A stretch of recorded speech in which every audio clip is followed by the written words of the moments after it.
नया और important chapter start कर रहे हैं।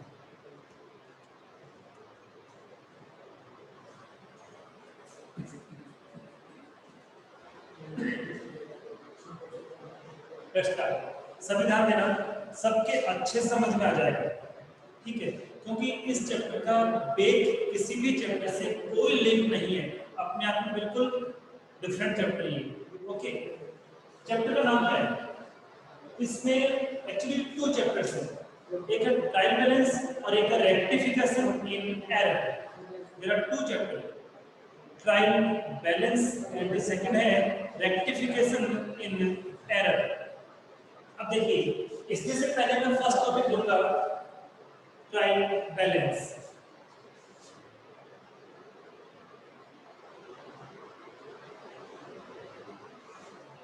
ट्रायल बैलेंस, जब ट्रायल बैलेंस का टॉपिक अपना फिनिश हो जाएगा, देन हम बात करेंगे रेक्टिफिकेशन इन एरर। अब ट्रायल बैलेंस कैसे बनाते हैं, किस तरह से इसको हम लिखते हैं, होता क्या है, क्यों बनाते हैं, वो सारे मैटर को हम लोग प्रॉपर वे में डिस्कस करेंगे। ओके, तो फर्स्ट चीज देखो, मैं इसकी फॉर्मेट की बात करूंगा एक बार, फिर मैं ये बताऊंगा कि हाँ what is the reason to make trial balance. तो देखिए, सबसे पहले क्या आता है इसके अंदर, सीरियल नंबर। सबसे पहले ट्रायल बैलेंस जब बनाते हैं उसमें क्या आता है, सीरियल नंबर आता है। देन नेक्स्ट क्या आता है, नेम ऑफ लेजर। सेकंड क्या आता है, नेम ऑफ लेजर। उसके बाद क्या आता है, डेबिट, ये आपका अमाउंट का कॉलम है, डेबिट, और यहाँ पे है क्रेडिट।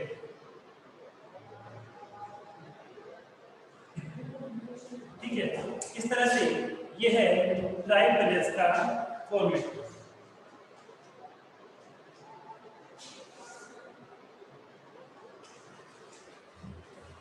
ओके, सीरियल नंबर हो गया।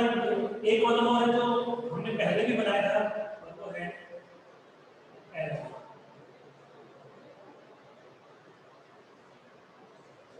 तो क्या आपके ट्रायल बैलेंस का फॉर्मेट समझ में आ गया है? सबसे पहले कॉलम कौन सा होगा, सीरियल नंबर। हमने कौन कौन से ट्रांजैक्शन लिखे हैं वो 1 बाय 1 यहाँ लिखे जाएंगे।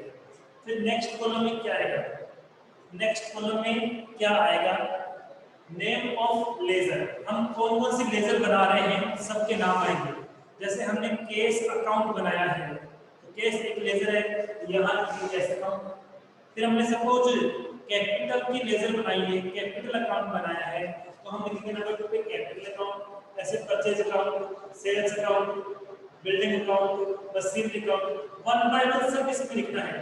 सीरियल नंबर डालते जाना है और 1 बाय 1 यहाँ पर लिखते जाना है। कोई प्रॉब्लम यहाँ तक? जो भी आप लेजर बनाओगे उनकी हेडिंग, जो भी आप अकाउंट बनाओगे उनकी हेडिंग को हमें यहाँ पे 1 बाय 1 लिखते चले जाना है। Is this clear? अब देखिए, हमारे पास डीआरबी और सीआरबी है, लेकिन मैटर ये है किसका अमाउंट हमें डीआर के कॉलम में लिखना है और किसका अमाउंट हमें सीआर के कॉलम में लिखना है। अब मैं आपको ये बात प्रॉपर वे में समझा रहा हूं। Rules for making trial balance, rules for making trial balance. तो देखिए, ट्रायल बैलेंस बनाने के, ट्रायल बैलेंस बनाने के जनरली 4 रूल होते हैं। कितने रूल होते हैं? 4। आई रिपीट, ट्रायल बैलेंस बनाने के कितने रूल होते हैं? 4 रूल होते हैं, फर्स्ट, सेकंड, थर्ड और फोर्थ। ठीक है, और इन 4 के बेस पे ही हमें ट्रायल बैलेंस बनाना होता है। अब रूल क्या है? एक तो क्या है, balance of assets, then balance of liabilities balance of expenses balance of income.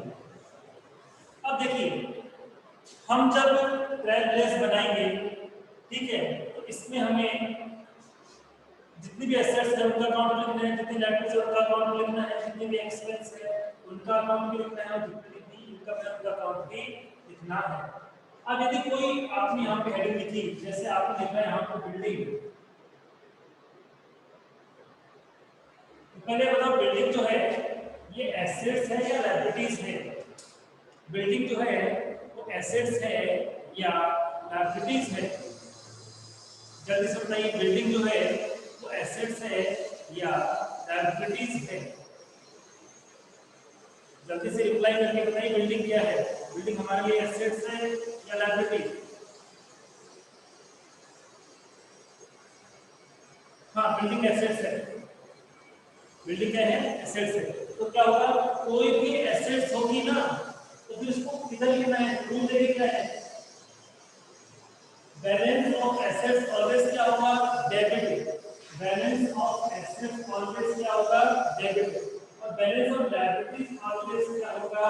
Credit. तो प्लीज यहां पे आप जो लिख रहे हो वो एसेट्स है तो डीआर में उसका अमाउंट आएगा, और लायबिलिटीज है तो सीआर में उसका अमाउंट आएगा। आई रिपीट, एसेट्स है तो डीआर के कॉलम में उसका अमाउंट लिखना है, लायबिलिटीज है तो सीआर में उसका अमाउंट लिखना है, एक्सपेंस है तो उसका भी डीआर में लिखना है, और इनकम का हमें सीआर के कॉलम में लिखना है। क्या आपके ये 4 रूल्स जो मैंने भी लिखे हैं समझ में आ गए ट्रायल बैलेंस बनाने के लिए? क्या आपके ये 4 रूल समझ में आ गए हैं ट्रायल बैलेंस बनाने के लिए? इन 4 रूल के बेस पे ही आपका ट्रायल बैलेंस बनाया जाएगा। Is clear? तो कितने रूल हैं? 4। एसेट्स का बैलेंस ऑलवेज हमें डेबिट के कॉलम में लिखना है, लायबिलिटीज का बैलेंस ऑलवेज हमें क्रेडिट कॉलम में लिखना है, एक्सपेंस का डेबिट के कॉलम में और इनकम का क्रेडिट के कॉलम में हमें बैलेंस लिखना है।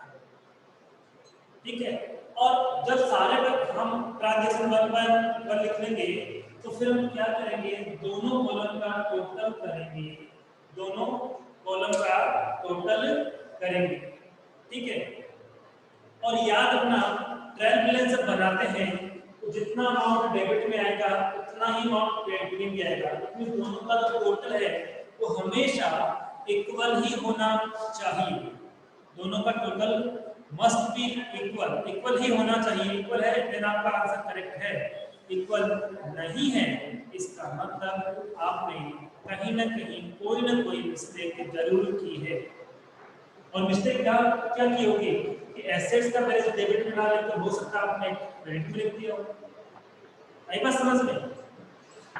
ट्रायल बैलेंस का फॉर्मेट सबके समझ में आ गया? ट्रायल बैलेंस का फॉर्मेट सबके समझ में आ गया है? ओके, और ट्रायल बैलेंस को बनाने के रूल्स भी सबके समझ में आ गए हैं? ट्रायल बैलेंस को बनाने के रूल्स भी सबके समझ में आ गए हैं प्रॉपर वे में? ओके, अब बनाते हैं what is the need of making trial balance? Trial balance को बनाने की नीड क्या है? तो ट्रायल बैलेंस को बनाने की नीड क्या है कि जो भी हम लेजर बनाते हैं, जो भी हम लेजर बनाते हैं उसकी जो मैथमेटिक्स मिस्टेक है, गणितीय अशुद्धता है, उनकी जांच करने के लिए, इसको वेरीफाई करने के लिए हम लोग ट्रायल बैलेंस बनाते हैं कि हमने जितनी भी लेजर बनाई है क्या उनमें कोई कैलकुलेशन रॉन्ग तो नहीं हो गया, तो मैथमेटिक्स मिस्टेक तो नहीं होगी। तो जितनी भी लेजर है उनमें कोई भी मैथमेटिक्स मिस्टेक्स है उसको वेरीफाई करने के लिए, उसको चेक करने के लिए हम क्या बनाते हैं, ट्रायल बैलेंस बनाते हैं। आई रिपीट, जितनी भी लेजर है उसमें कोई भी कैलकुलेशन मिस्टेक हो, मैथमेटिकल मिस्टेक हो, उसको वेरीफाई करने के लिए, उसको चेक करने के लिए, उसकी जांच करने के लिए हम बनाते हैं ट्रायल बैलेंस। क्या बात समझ में? क्यों बनाते हैं ट्रायल बैलेंस? हिंदी में कहते हैं गणितीय शुद्धता की जांच करने के लिए तलपट बनाया जाता है। खाता बही की गणितीय शुद्धता की जांच करने के लिए ट्रायल बैलेंस बनाया जाता है। इंग्लिश में कहें कि जो लेजर है, लेजर की जो मैथमेटिकल एरर्स है उनको वेरीफाई करने के लिए, उसको फाइंड आउट करने के लिए हम क्या बनाते हैं, ट्रायल बैलेंस बनाते हैं। हाँ, बीआरएस में तो क्या करते हैं कि मिस्टेक जो होगी उसको करेक्ट करते हैं, और यहाँ में चेक करते हैं गलती हुई या नहीं हुई। वहाँ तो होने पास करेक्ट भी करना है, यहाँ करेक्ट नहीं करना, ट्रायल बैलेंस में करेक्ट नहीं करना, तो पता लगेगा हाँ की मिस्टेक हुई। और उस तरह से हमें यहाँ फॉर्मेट नहीं बनाना, जैसे बीआरएस में हम लोग सेपरेटली फॉर्मेट बना के काम करते थे, ट्रायल बैलेंस में कुछ नहीं करना, सारा काम इससे ही होना। ठीक है, तो क्या बात समझ में आ गई कि ट्रायल बैलेंस क्यों बनाते हैं? हम लोग सही आंसर आपका वैसे क्या आपके सबके समझ में आ गया why we making trial balance?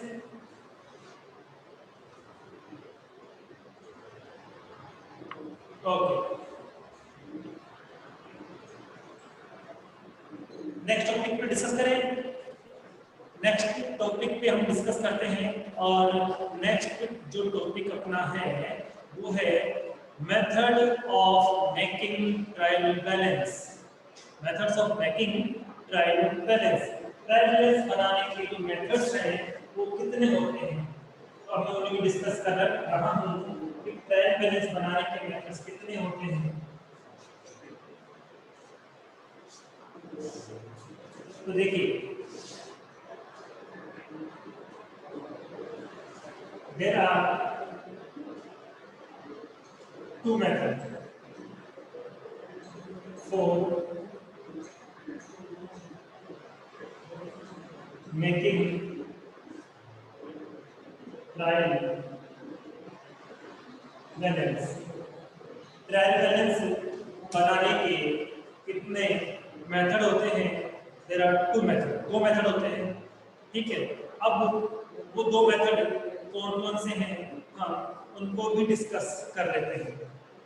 First है total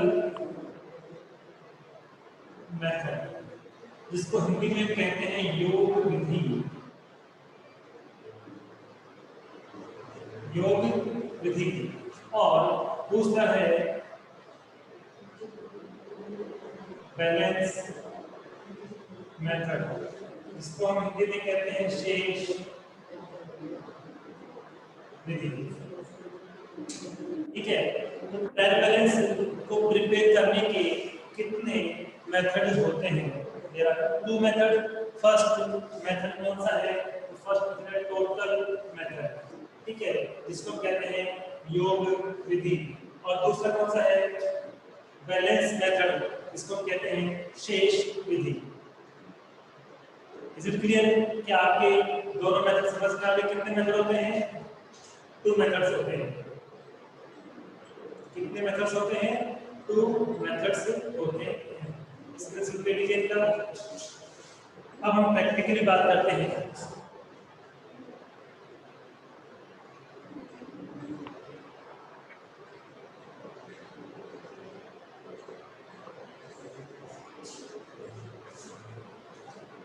page number 86, page number 86 English medium की बुक में, जहाँ पे कुछ अकाउंट लिखे हैं, जैसे राहुल कैपिटल अकाउंट, राहुल का पूंजी खाता लिखा हुआ है। देखिए मिल जाएगा आपको।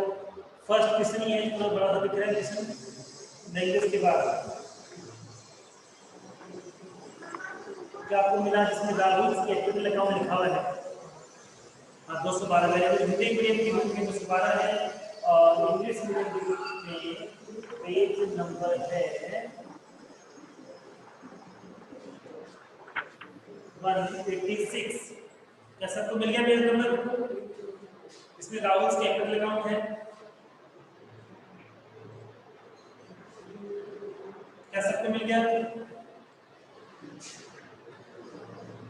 ओके, तो स्टार्ट करते हैं। ट्रायल बैलेंस किस तरह से बनाएंगे, और मैं दोनों में दूसरे बताऊंगा।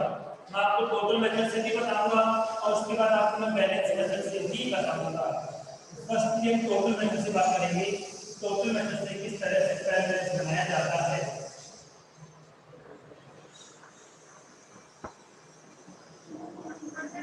अब सबसे पहले क्या करना है, जितनी भी आपकी हेडिंग है उन सब के नाम हमें one by one trial balance लिखना है।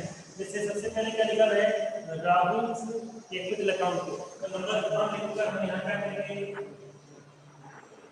Rahul capital account. ठीक है, अब इनको कुछ नहीं करना, मैं बताऊंगा कैसे करना है। आपको तो सभी अकाउंट की हेडिंग का नाम लिखना है। राहुल से कैपिटल अकाउंट के बाद नेक्स्ट क्या है, रोहन अकाउंट। राहुल के बाद नंबर 2 क्या है, रोहन अकाउंट। रोहन अकाउंट के बाद बात करें तो रोहन अकाउंट के बाद है मशीनरी अकाउंट।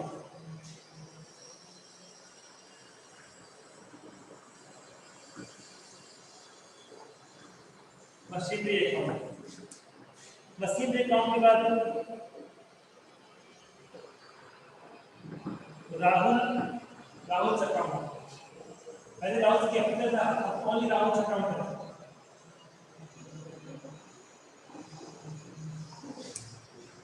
राहुल अकाउंट के बाद सेल्स अकाउंट।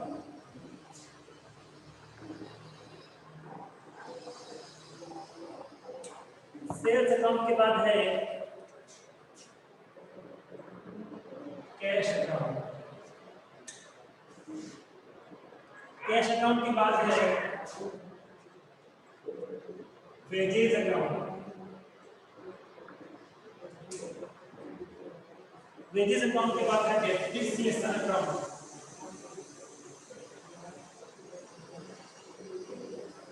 वेजेस अकाउंट के बाद कौन सा है, डेप्रिसिएशन अकाउंट। डेप्रिसिएशन अकाउंट के बाद है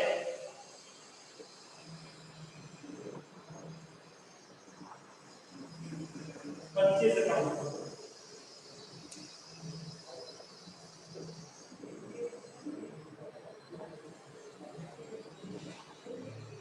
क्या यहाँ तक आपको समझ में आ गया है? अभी तक हमें एक छोटी सी बात है कि जितनी भी हेडिंग है बस सबके नाम लिखते जाओ आप। क्या यहाँ तक सबके समझ में आ गया है? सभी रिप्लाई करके बताइए कि यहाँ तक सबके प्रॉपर्ली समझ में आ गया है। ऋतिक समझ में आ गया है? कुछ नहीं करना, तो हेडिंग में उसका नाम लिखना है बस।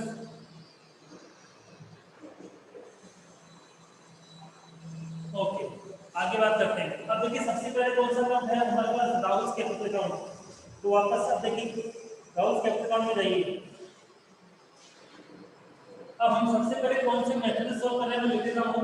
हम इसको कर रहे हैं टोटल मेथड से सॉल्व, टोटल मेथड से, आई मीन योग विधि से हम इसको हल कर रहे हैं। कौन सी विधि से हल कर रहे हैं, योग विधि से। टोटल मेथड से इसको हम हल कर रहे हैं। तो टोटल मेथड से किस तरह से हम सॉल्व करें, तो इसकी बात कर लेते हैं हम लोग। तो उसमें कुछ नहीं करना, जैसे राहुल कैपिटल अकाउंट है तो डीआर जेड का टोटल कितना है बताइए, 60,000। ये कितना है,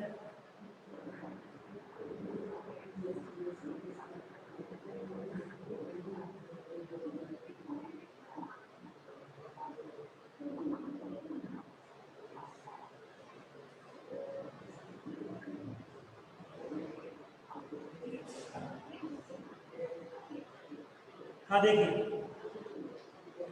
तो मैं आपको समझाता हूँ किस तरह से करना है। सबसे पहले राहुल कैपिटल अकाउंट की बात करेंगे तो इसमें सीआर साइड में कितना है, 60,000 है। बैलेंस बीडी तो कितना था, 40,000 और फिर से कैश आ गया 20,000। तो टोटल सीआर साइड में तो कितना आ गया, 60,000। और कैपिटल क्या होती है, कैपिटल हमेशा क्या होती है, लायबिलिटीज होती है। ठीक है, अब देखिए डीआर साइड में हमारे पास अमाउंट है ही नहीं। डीआर साइड में हमारे पास कोई अमाउंट नहीं है। वो जो बैलेंस सीडी है वो तो डिफरेंस से निकाला जाता है। बैलेंस सीडी किससे कैलकुलेट किया जाता है, बैलेंस सीडी कैलकुलेट किया जाता है डिफरेंस से, इसलिए उसको तो लिखना ही नहीं है। इसका मतलब अमाउंट वाला किसका था, सीआर साइड में था, तो सीआर साइड में तो सीआर साइड में आ गया। टोटल मेथड में क्या है, सीआर साइड का टोटल सीआर साइड में और डीआर साइड का टोटल डीआर साइड में लिखना है, लेकिन बैलेंस सीडी को नहीं लेना है। किसको नहीं लेना है? बैलेंस सीडी का अमाउंट इंक्लूड नहीं करना है।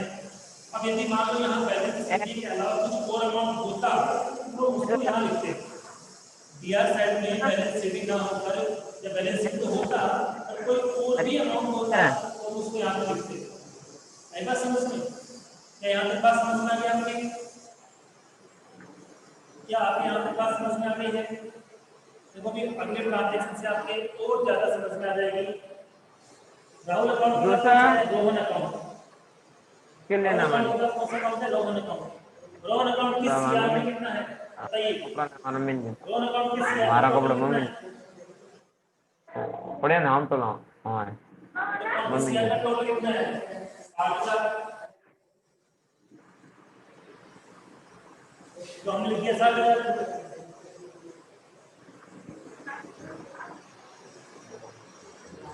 ठीक है, लेकिन आप देखिए रोहन के डीआर में भी अमाउंट है। रोहन के डीआर में भी अमाउंट है। एक तो कैश का है और बैलेंस सीडी का है। बताओ दोनों में से कौन सा लेना है? कैश वाला लेना है या बैलेंस सीडी वाला लेना है?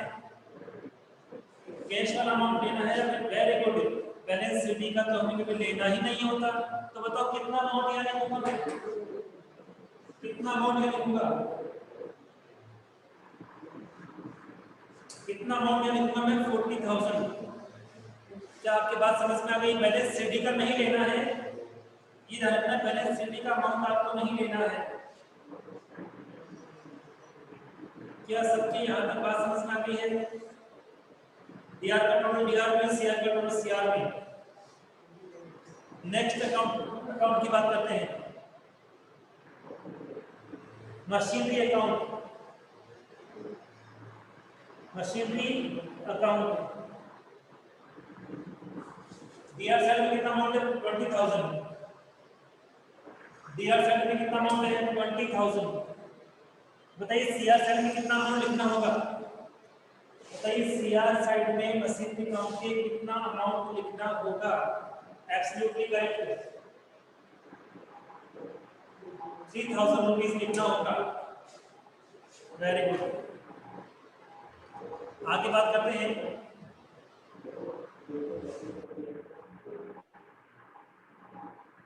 राहुल अकाउंट। राहुल अकाउंट के डीआर साइड में कितना अमाउंट आएगा आप बताएंगे? आप बताएंगे राहुल अकाउंट के डीआर साइड में कितना अमाउंट आएगा? 75,000। तो फिर सीआर साइड में कितना अमाउंट आएगा? सीआर साइड में कितना अमाउंट आएगा? 55,000 आएगा। अपना बैलेंस सीडी का अमाउंट नहीं लिखना है। ठीक है, राहुल अकाउंट के बाद नेक्स्ट अकाउंट कौन सा है? Sales account. सेल्स अकाउंट में डीआर में तो कुछ भी नहीं है, बस सीआर में कितना है? डीआर में कुछ भी नहीं है, लेकिन सेल्स के सीआर में टोटल हम बात करें 70,000 रुपीज है। कितना अमाउंट है? 70,000 रुपीज। सेल्स के बाद कैश अकाउंट। बताइए कैश में कितना आएगा? डीआर साइड में कैश में कितना आएगा? तो डीआर साइड का तो कैश का 1 लाख है, ओनली रुपीज नहीं, लेकिन सीआर साइड में कितना आएगा? बैलेंस के अलावा जो भी अमाउंट है उसका टोटल आएगा। बैलेंस सीडी को मत लिखना सीआर साइड में, उसके अलावा सारा अमाउंट है सब प्लस करके बताओ। मतलब 40 + 5,000 + 12,000 कितना आ जाएगा?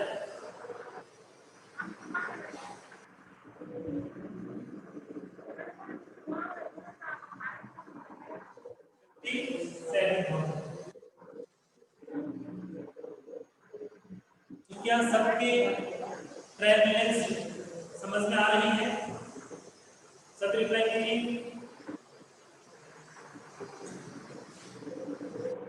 क्या सभी के ट्रायंगल्स समझ में आ रही है? रिप्लाई कीजिए सभी। Very good.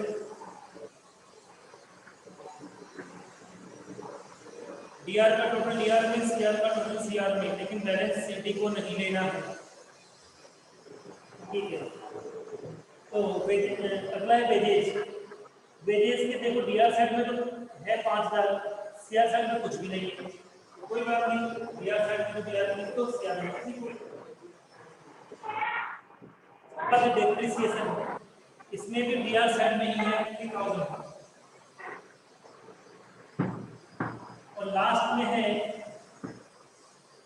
परचेज, परचेज में भी डीआर साइड में ही है 62,000। इस तरह से अपनी ट्रायल बैलेंस का काम जो है कंप्लीट हो गया है। अब इसका टोटल लगाना है, तो दोनों का टोटल बताइए कितना आएगा, डीआर साइड का टोटल कितना आएगा और सीआर साइड का टोटल कितना आएगा, बताइए।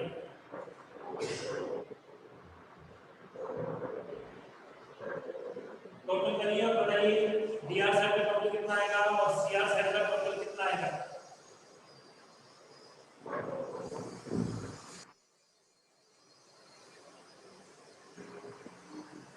इसका टोटल है 1,50,000, इसका जाएगा 1,50,000, और मैंने कहा था दोनों का जो टोटल है वो ऑलवेज क्या होना चाहिए, इक्वल होना चाहिए। इक्वल हो गया इसका मतलब अपना आंसर करेक्ट है।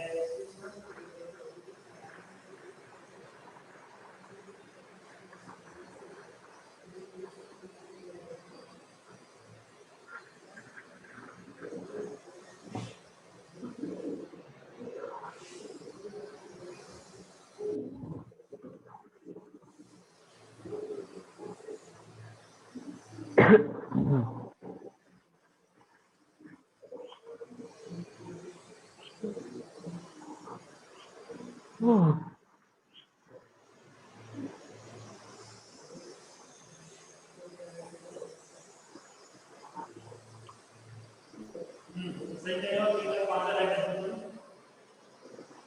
3,05,000 सिंधु सही है आपका। समझ में आ गया सबके, क्या ट्रायल बैलेंस बनाना सबकी समझ में आ गया है टोटल मेथड से, क्या टोटल मेथड से ट्रायल बैलेंस बनाना सभी के समझ में आ गया है।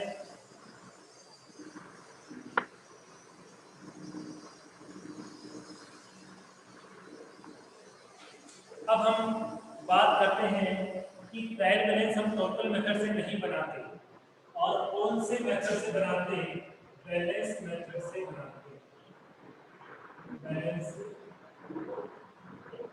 मेथड से बनाते हैं। तो किस तरह से ट्रायल बैलेंस का क्वेश्चन सोल्व किया जाता है, किस तरह से ट्रायल बैलेंस बनाया जाता है, तो कैसे करते हैं, हमें चेंज कर रहा हूँ और बैलेंस मेथड की बात मैं कर रहा हूँ। फॉर्मेट वही रहेगा, फॉर्मेट वही रहेगा, फॉर्मेट में कोई चेंज नहीं होगा। अब करना क्या बैलेंस मेथड, बैलेंस मेथड में आपको डिफरेंस लिखना है, क्या लिखना है, डिफरेंस, मतलब बैलेंस मेथड में केवल बैलेंस सीडी लिखना है, कुछ नहीं लिखना। टोटल मेथड में बैलेंस सीडी नहीं लिखते थे और बैलेंस मेथड में हम केवल बैलेंस सीडी ही लिखते हैं, और बैलेंस सीडी नहीं दिया हुआ है तो हम डिफरेंस निकाल के लिखेंगे, बैलेंस सीडी नहीं लिखा हुआ है तो हम डिफरेंस निकाल के लिखेंगे। क्या बात समझ में आ गई है, टोटल मेथड में बैलेंस सीडी का अमाउंट नहीं लिखते, लेकिन बैलेंस मेथड नाम ही बैलेंस मेथड है, इसलिए बैलेंस मेथड में हमें लिखना क्या है, ओनली बैलेंस ही लिखना है। जैसे सबसे पहले हमारे पास है कैपिटल, तो कैपिटल का बैलेंस सीडी कितना है बताइए, कैपिटल का जो बैलेंस सीडी है वो कितना है, जल्दी बताइए। सबसे पहले जो राहुल कैपिटल अकाउंट है उसका बैलेंस सीडी कितना 60,000, मेथड भी कौन सा बैलेंस का, केवल क्या करेंगे बैलेंस लिखेंगे, क्या करेंगे बैलेंस, ठीक है। अब सीआर साइड में क्यों लिखा, कोई कैपिटल क्या होती है, लायबिलिटीज, कैपिटल क्या होती है, लायबिलिटीज, लायबिलिटीज का बैलेंस कौन से कॉलम में आता है, सीआर साइड में आता है। क्या बात समझ में आ गई आपको। अब अगले अकाउंट की बात करते हैं, रोहन बैलेंस शीट कितना है?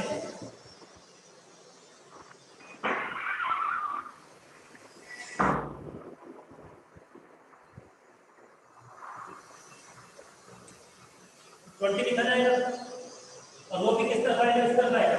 बैलेंस 2 में है तो सीआर में जाएगा, बाई में है तो डीआर में जाएगा। बैलेंस शीट 2 में है, बैलेंस शीट 2 में है तो सीआर साइड में जाएगा, बैलेंस शीट बाई में है तो डीआर साइड में आएगा। याद रखना है इसका। ठीक है, आगे बात करते हैं मशीनरी काउंट की बात करते हैं। मशीनरी काउंट में बैलेंस शीट कितना है और किस तरफ है? मशीनरी काउंट बैलेंस शीट किस तरफ है? किस तरफ है इसको? हाँ, इसको डीआर लिखना है 17,000।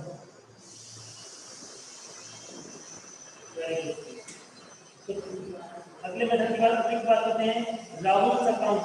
राहुल अकाउंट का बैलेंस शीट कितना है? 20,000 है, वो भी इधर ही आएगा, वो भी इधर ही आएगा।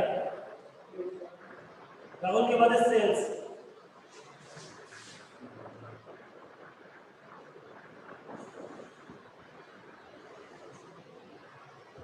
अब देखिए, क्या सेल्स का बैलेंस दिया हुआ है? क्या सेल्स का बैलेंस दिया हुआ है? क्या बैलेंस शीट दिया हुआ है? क्या यस। याद रखना, कभी भी खर्चे का और इनकम का बैलेंस नहीं होता है। इसका बैलेंस नहीं होता है, बैलेंस केवल एसेट्स और लायबिलिटी का होता है। बैलेंस केवल एसेट्स और लायबिलिटी का होता है, खर्चों का और इनकम का बैलेंस नहीं होता है।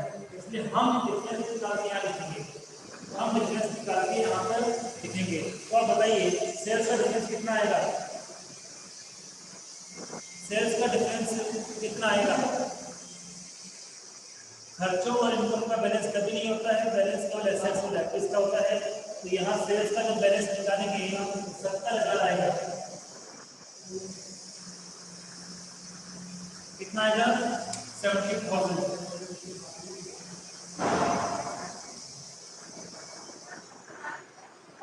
ठीक है, कैश का बैलेंस भी है हमारे पास, कैश का बैलेंस भी है हमारे पास, वो कितना है? तो किधर आएगा?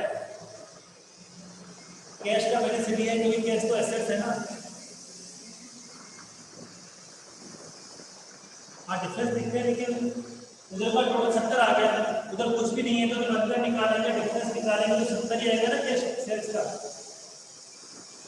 इधर का टोटल 70 आ गया, इधर कुछ भी नहीं था तो टोटल इक्वल करेंगे तो यहाँ पे 70 लिखना पड़ेगा, तभी तो बराबर होगा। ठीक है, आई बात समझ में? डीआर साइड में कुछ भी अमाउंट नहीं था, डिफरेंस तो डीआर साइड में आएगा, तो इसका अमाउंट बस डीआर साइड में 70,000 रुपये।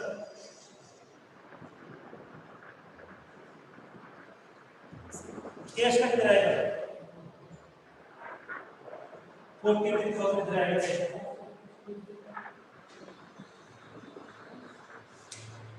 कैश के बाद वेजेज। अब देखो वेजेज भी क्या है, डीआर साइड में तो लिखा हुआ है, सीआर साइड में नहीं है, तो डिफरेंस भी उधर चला जाएगा। वैसे मैंने क्या बोला, खर्चे हैं उनका बैलेंस कहाँ लिखना है? डीआर साइड में। इनकम है तो सीआर साइड में। वेजेस के बाद डेप्रिसिएशन है तो उसका भी कितना आएगा? 3,000। और लास्ट में है हमारे पास परचेज, और परचेज का डिफरेंस नहीं हम निकालेंगे 62,000। इस तरह से इसका टोटल हो गया 1,20,000 और 1,50,000। क्या बैलेंस मेथड आपके समझ में आ गया है? क्या बैलेंस मेथड आपके समझ में आ गया है? बैलेंस मेथड में क्या लिखना है? बैलेंस लिखना है। यदि बैलेंस दिया हुआ है तो ठीक है, और नहीं दिया हुआ है तो हमें डिफरेंस निकाल के लिखना है। ठीक है, बाकी हम कल की क्लास में पढ़ेंगे। Thank you so much.